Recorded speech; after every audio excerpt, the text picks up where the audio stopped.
Okay, so hello everybody. We are live for the first emotional release of 2025, releasing trapped emotions today. As you may have heard, I was trying to figure out, hold on, let me record this. Oops, why is it not recording?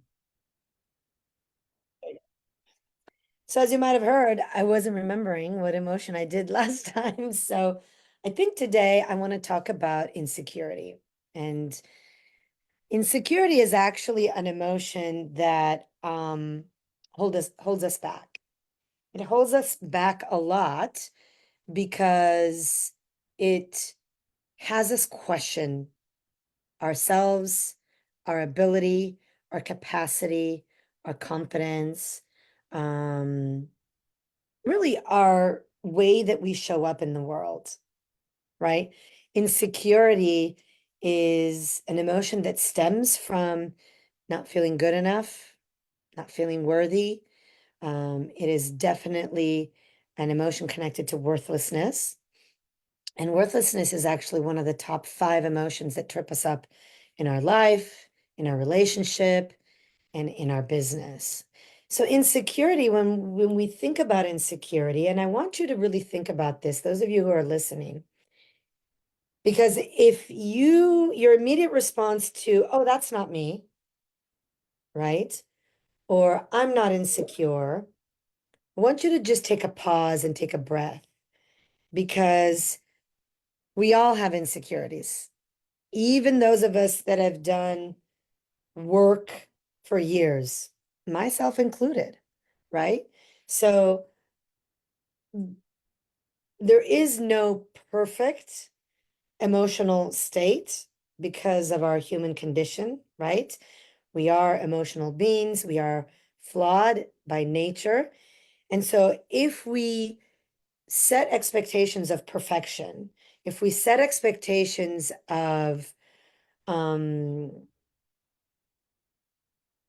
really like high standards that have no room for error, we're setting ourselves up for disaster and we're setting ourselves up for pain, hurt, disappointment, um, scarcity, setting ourselves up for a relationship that don't support us. So we really want to make sure that when you're listening to what I'm saying, that you're taking it in from a place of non-judgment and a place of neutrality. And then as you take it in, you're observing yourself and what's coming up from a grounded space because the ego will play tricks on you. The ego will be the one that say, oh no, I'm not that. That's not me. I'm not insecure. You know, I do everything the way it's supposed to. Whatever it is that the judgment and the thought pattern that's coming up, I guarantee you that there's something underneath that. Might not be insecurity, it might be something else. But if your immediate response is there, I'm just challenging you to take a look at it from a neutral and non-judgmental place. And from a place that's, a discovery place, a curious place, a place that, okay, if I were to have insecurities, what would they be? Where would they come from? And the reason why I'm talking to you in this way is because what I've noticed a lot in the several years that I've been doing this work, now it's been, wow, 10 years. 10 years this year, actually. And this month, wow, I just realized that 10 years this month. So, what I've noticed is that the for most people, there's an automatic response of rejection, right? It's an automatic response of not auto-identifying oneself in certain things, especially in the things that might create triggers, in the things that maybe we've brushed underneath the mat, right? and set it aside. Things that we've unconsciously chosen to not look at because maybe it's too shocking, maybe it's too hurtful, maybe it's, you know, too crazy to think that we have a hand in it, right? That we're responsible somehow for it. So I'm going to give you an example. I'm going to give you an example. So I have a child, I have a daughter. She actually turns 21 in 2 days. Her father is a narcissist and is very good at manipulating. And after she was born, and as we were navigating the relationship, as it were, um, I would get so mad on how he manipulated certain things that I said or manipulated me into, right? Giving him certain responses, um, and things like that. And I remember one day I was so pissed. And then I just had this download, this realization. I'm like, wait a minute, but I do that too. I manipulate, maybe not in the way that he does, maybe not to the extent that he does, but I still manipulate. And so in that realization, I realized that sometimes things that come into our space, whether it's through a relationship, whether it's through an experience, a situation, a challenge, it's there to mirror something back to us, right? It's there to mirror. So in that moment where I realized that, wait a minute, this is maybe part of why he's in my life, is to mirror back at me some parts of myself that I don't like, that I've been ignoring because I don't like, or because I haven't been willing to admit to myself that I do that too, that I'm also manipulative, right? Um, that I'm also an asshole sometimes, right? That um, I'm not as great or as good as I thought that I was, or that I um was convinced that I was, right? And so part of the human expansion and the human journey, and part of how we grow and evolve and shed our conditioning, is to allow ourselves to humble our ego, right? It's to humble our ego and really admit to ourselves how we're flawed, because we are, and it's okay. And the beauty of our human experience is that is recognizing our flawed nature, recognizing how we're not perfect and how we make mistakes and how we do certain things that might not be nice, that might not be good, that might upset people, that might not be on the up and up, right? That it's just part of who we are as human beings. The caveat is that as we recognize and as we admit to ourselves and as we have those ahas of like, oh, okay, wait a minute, that's just part of me. It's just a part of me. It's not all of me, it's just part of me. And that part of me is the way that it is because of something from the past, because of past experience, past negative emotional experience. And it's just a mechanism that we created to protect ourselves, defend ourselves, survive, right? Get by. And so when we look at it that way, so we take ourselves out of the micro view of the human experience into the macro view of the soul experience, then we can really understand who we are, who humanity is, why people do the things that they do.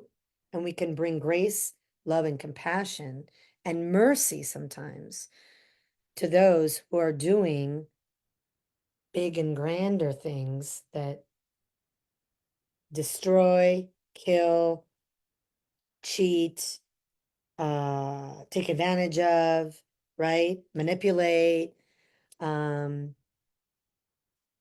so then we can bring that love, joy, love, compassion, mercy, and grace to their human experience, right? Because everything is a mirror. So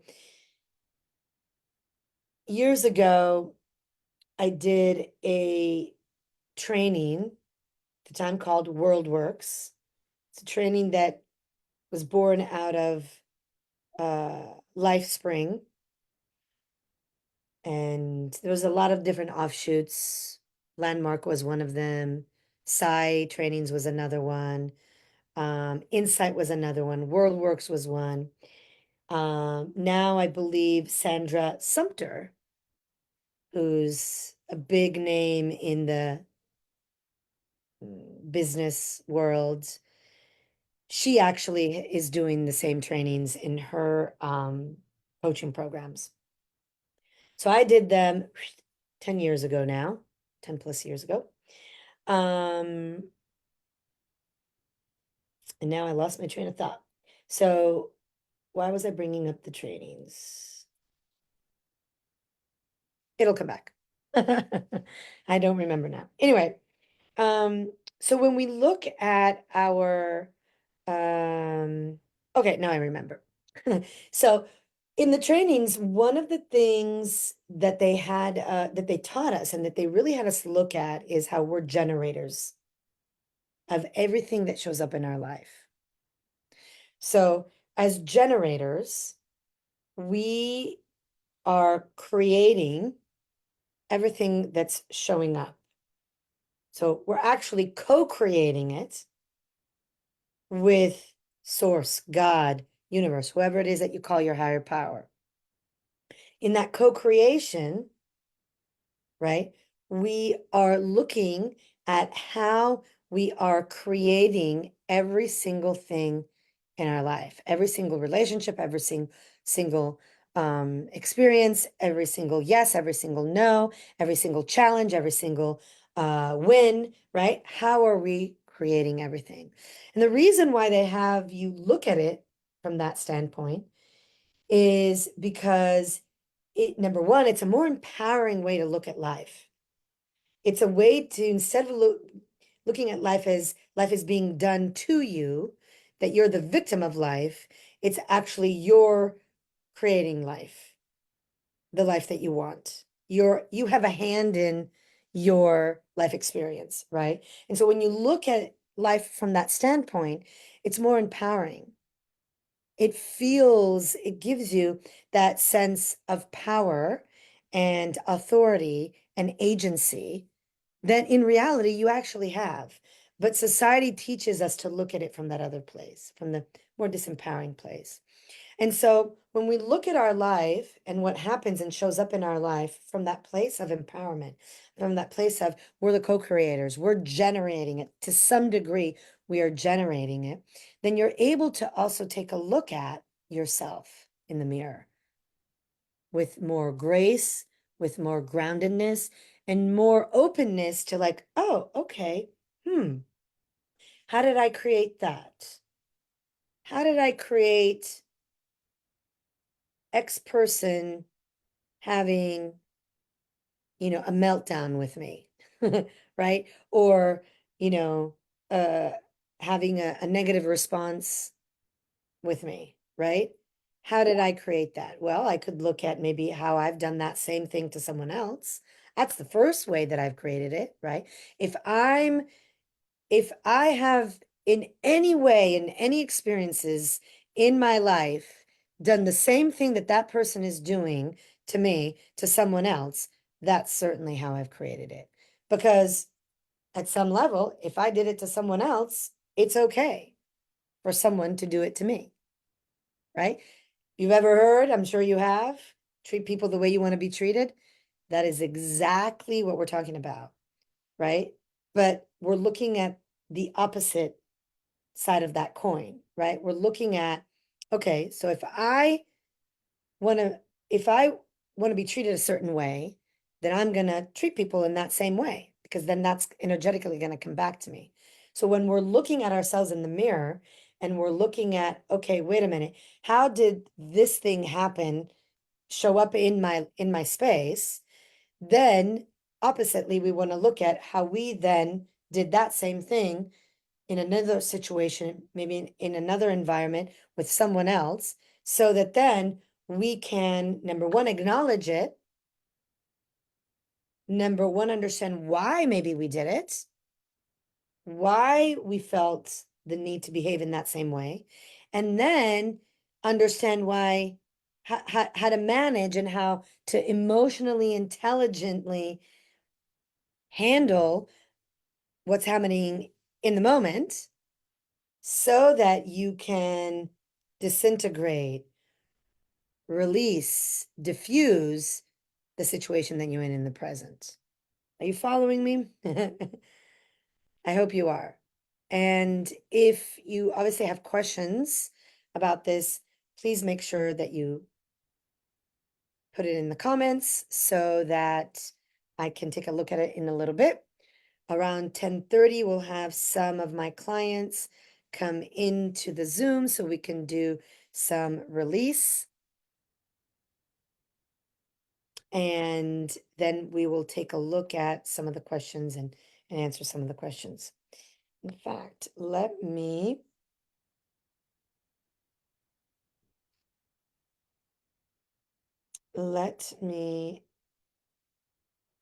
go in and see if there's anybody there right now.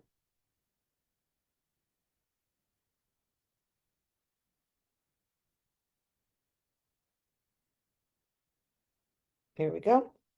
Okay. Here we go. Yes. Let's take a look.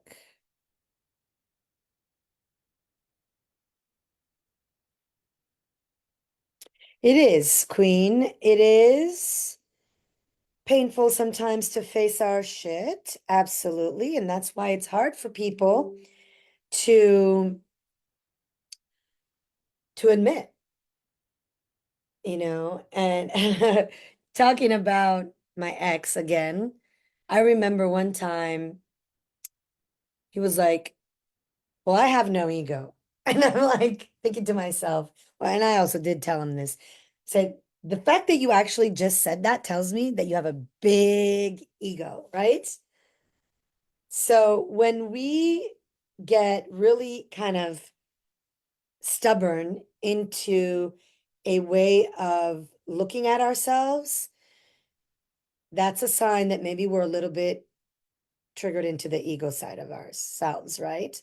So it's just really wanting to bring grace and compassion to that part of ourselves that is attached to the ego, that does maybe want to be right, that does want to feel more important, that does want to feel superior. Oh, that was another one. That was another one that I remember. Let's see, which one? Well, I've had a couple of things, so let me think of which one I want to share. Um, so I don't remember exactly what happened. I don't remember, just remember the experience, right? The general experience. So years ago, when my daughter was still little, and I was, as a single mom, I had to reduce quite significantly the amount of time that I was working. So I had to figure out other ways to make sure that I could pay my bills. So one of the things that I did is I started delivering food for a company. They don't exist now anymore, but they were just a food delivery company. And I remember, and this was at the time I was still in my own process. I was still growing. I was still looking, and I still am right now, by the way, because we're always growing, because if not, we're dying, right? So no matter how far you've come, no matter how much work you've done, you want to continue doing the work because there's always more, right? There's always more. So at that point, I had come out of a big awakening and I was still really just digging deep and still navigating a lot of things that I didn't understand and I wasn't really fully aware of. So I would say I was really kind of deep in it, right? So I remember delivering food to this one guy somewhere in Santa Monica, and I don't remember what he said, but it was so piercing. It was so nasty. It was just not nice at all. And I remember just sitting with that, okay, wait a minute, and asking myself, because at that point I had gone through the trainings. I knew I knew how to look at life from a place of responsibility and from a place of co-creation. So in that moment, whatever he said stung, right? So it pierced into me in some way, right? So I took a pause as I went back to my car and I'm like, okay, wait a minute. What is he mirroring to me?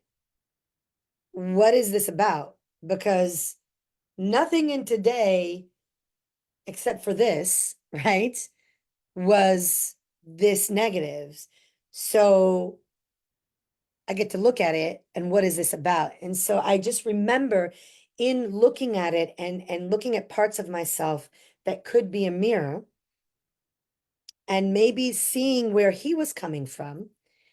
I recognized that where he was coming from was from a place of superiority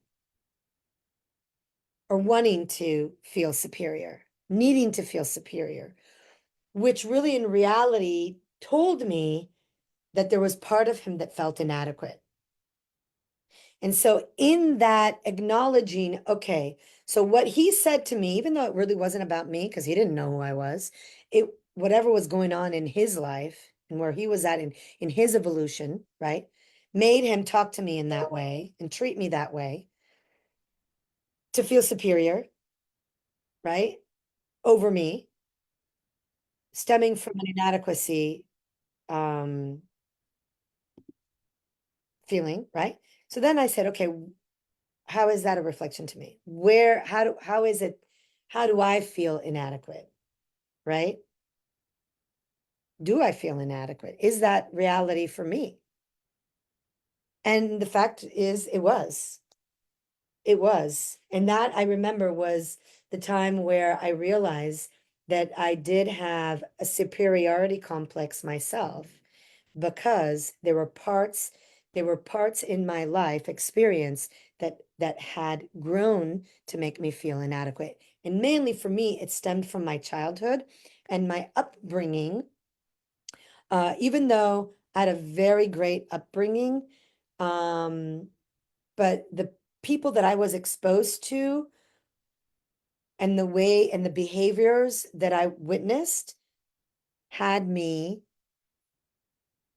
uh, see myself as inferior and less than those people. And that's where that inferiority complex was birthed, right? So in that moment, that's where I was able to process myself and recognize and realize, right, where it came from. Now, I had done a lot of work at that point. I'd done a lot of trainings. I'd done a lot of stuff. So not every single person is going to be able to process themselves in the way that I did. But even in that moment, right, of recognition of just saying, using your awareness of saying, okay, wait a minute, I know this isn't about me. What is this about? And what is it reflecting to me of me so that I can then take a look at it?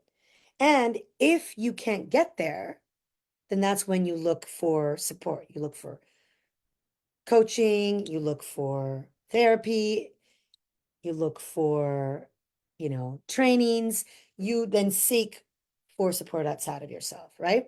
And obviously this is part of the work that I do. So I now help people do the same thing that I was able to process myself through. But it's really about using your awareness. Okay. Using your awareness to then tap into what's hidden in the subconscious because we can't hold everything in the conscious mind. So it's all recorded in the subconscious. And the heart is the seat of the subconscious. You'll hear me say this over and over and over and over again, right? The heart is the seat of the subconscious. We hold everything here. We feel everything here. We experience everything here. So when we want to tap into that, we've got to look within. Now, I just realized that I've gone on a bit of a tangent and I didn't really share too much about insecurity as far as maybe what's an emotional ninja hack. What is a hack that you can do and you can um, start using to support yourself once you realize and recognize that maybe whatever is happening in your or you're experiencing in your life in the moment is triggered into a feeling of insecurity. So I'll share just a couple of things because I see that Amanda is here. So we will start with you, and I know maybe a couple of other people are coming. So what could you do? So one of the simple techniques that I tell my clients that helps in lots of different situations is to wear a rubber band, a tight rubber band around your wrist. And in the moment of awareness, literally snap yourself out of it, right? You just snap it. So, what that does is it's training the brain to feel pain with that negative thought so that eventually it won't have that negative thought anymore because it doesn't want to feel pain. So that's one part. The other part is it takes you out of that pattern, out of that thought pattern, and creates a new opening to think about something else, which in that moment would be, okay, wait a minute, what is this about? What am I trying to see that I can't see? What is the lesson? What do I need to understand from this experience, right? So that's what it gives. It gives you a new moment to create something new instead of being attached to the old patterned thought or feeling. So that's one. Hold on, I've got one more person coming in. There we go. So the other thing in when we talk about insecurity is, it's really about bringing love and compassion because it's tied to worthlessness. It's about bringing love and compassion to that part of you that feels insecure and then taking that opportunity to look at, okay, love bomb yourself. Like, so look at all of the wins, all of the successes, all of the things that actually you've created that have happened in your life that have built your strength, built your confidence, built your knowledge, build your capacity, build your skills, right? So it's looking at the positive and maybe even making a list from the tiniest of successes to the grandest of successes is making those lists. So these are some emotional ninja hacks that you can start implementing right away in your life when you notice yourself feeling insecure. But again, remember that the noticing of the insecurity isn't automatic because the egos want to shield you from it. So then it's really about coming in and understanding that you want to be open to seeing how you might need to improve, where you might need to be better, right? Um, and it's just knowing that it's okay. It's okay. There's no judgment, there's no um bad, wrong, right? Unfortunately, in society, there's a lot of that. You're right. I mean, I'm right, you're wrong, you're bad, I'm good, right? There's all of that dichotomy of the extremes. And in reality, if we look at a situation, if we look at an interaction, if we look at something that's said or not said, or done or not done, if we take away the judgment, it's just what is. right? It's neutral. And so that's also what we want to practice, is that looking at whatever's coming into our space is just neutral. Anything that we give to it is our own judgment and our own opinion based on our conditioning. And it is the same for everyone else, right? So if you have any questions, put it in the chat. We'll take a look. I don't see any just yet. Oops. Come on. There we go. But yeah, make sure you put any questions in the chat, or even if it's comments, or maybe there's a situation that you're going through right now that you might want to get support. We can do that in this time together.